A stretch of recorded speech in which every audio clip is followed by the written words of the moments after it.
গত 17 বছর ধরে বাংলাদেশ জাতীয়তাবাদী দলের জুলাইয়ের উত্তপ্ত উঠান বৈষম্যের বিরুদ্ধে শিকল ভাঙার প্রতিধ্বনি উচ্চারিত হওয়া প্রাঙ্গণে আবারও ছাত্র জমায়েত, গণ অভ্যুত্থান পরবর্তী ছাত্রদলের একক সমাবেশ। বাংলাদেশ জাতীয়তাবাদী ছাত্র দলের তাতে সকাল থেকে শাহবাগমুখী নেতাকর্মীদের মিছিল, দুপুরে পরিপূর্ণ আশপাশ, বিকেলে তা ছড়িয়ে গেছে টিএসসি, রমনা, কাটাবন ও এর আশপাশের এলাকা। ধীরে ধীরে যোগ দেয় সারা দেশ থেকে আসা ইউনিটগুলো।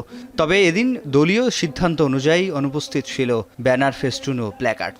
জুলাই জানিয়ে দিয়েছিল। বিকেল 3:15টায় শুরু হয় আনুষ্ঠানিকতা। একে একে বক্তব্য দেন ছাত্রদলের সাবেক ও বর্তমান শীর্ষ নেতারা। তাদের কণ্ঠে উঠে আসে দ্রুত বিচার ও সুষ্ঠু নির্বাচনের আহ্বান। শেখ হাসিনার বিচার জরুরি উল্লেখ করে তারা বলেন, গণতন্ত্রের বিরুদ্ধে যারা ষড়যন্ত্র করবে তাদের ছাড় দেওয়া হবে না। আজ আমরা দাঁড়িয়ে রয়েছি এক সম্ভাবনায়, বাস্তবতায়, যেখানে একটি স্বাধীন সার্বভৌম জনগণের রাষ্ট্র মালিকানাধীন রাষ্ট্র গঠনের সংকল্পে, যেখানে থাকবে গণতন্ত্র। অবিলম্বে হাসিনার বিচার দৃশ্যমান করতে হবে। জুলাই আবারও জানিয়ে দিতে চায়, শুধু সংস্কারই নয়, এই যে সংস্কার চলমান প্রক্রিয়া, তার এই সাথে সাথে এই দেশে একটা জনগণের সরকার, একটা নির্বাচিত সরকার খুব বেশি জরুরি হয়ে পড়েছে। আমার নেতা তারেক রহমানের সঙ্গে লন্ডনে ডক্টর ইউনূসের সাহেবদের বৈঠক হয়েছে। সেই বৈঠক অনুযায়ী ফেব্রুয়ারি মাসের মধ্যে নির্বাচন হবে। ছাত্রদল ক্রেডিট নিতে চায় না উল্লেখ করে ছাত্রদল সভাপতি বলেন, তবে কেউ ইতিহাস বিকৃত করলে ছাত্রদল মানবে না। জনাব তারেক রহমান সর্বপ্রথম এক দফা দাবি ঘোষণা করেছিল। তিনি বলেছিলেন, এই কোটা সংস্কার আন্দোলনের মাধ্যমে রাষ্ট্রের সংস্কার হবে না।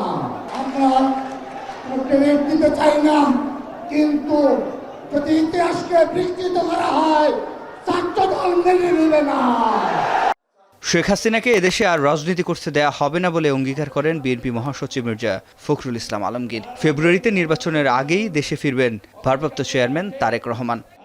আমাদের পাশের দেশে ভারতবর্ষে ফ্যাসিস্ট হাসিনা আশ্রয় নিয়েছে, তার লোক পড়েনি। সেখান থেকে সে মাঝে মাঝেই হুমকি দিচ্ছে যে তারা বাংলাদেশে আক্রমণ করেছে। তা শুধু তাই নয়, এখানে তারা বিভিন্নভাবে পরিবেশ সৃষ্টি করার চেষ্টা করছে। আজকের এই সমাবেশ থেকে আমাদেরকে শপথ নিতে হবে যে আমরা কোনোদিনই আমরা এই ফ্যাসিস্ট হাসিনাকে আর এই দেশে রাজনীতি করার কোনো সুযোগ দিব না। আমাদের সামনে এখন লড়াই যে বাংলাদেশে একটা গণতান্ত্রিক রাষ্ট্র প্রতিষ্ঠা করা। শেষে প্রধান অতিথির বক্তব্যে বিএনপির ভারপ্রাপ্ত চেয়ারম্যান তারেক রহমান প্রথাগত ছাত্র রাজনীতি বাদ দেওয়ার আহ্বান জানিয়ে বলেন, শহীদদের কাঙ্ক্ষিত বাংলাদেশ গড়ে তুলতে হবে। এ সময় তারুণ্যের প্রথম ভোট ধানের শীষের জন্য হোক স্লোগান ছড়িয়ে দেওয়ার আহ্বান জানান। তোমাদের নিজেদেরকে দক্ষ এবং যোগ্য হিসাবে গড়ে তুলতে হবে।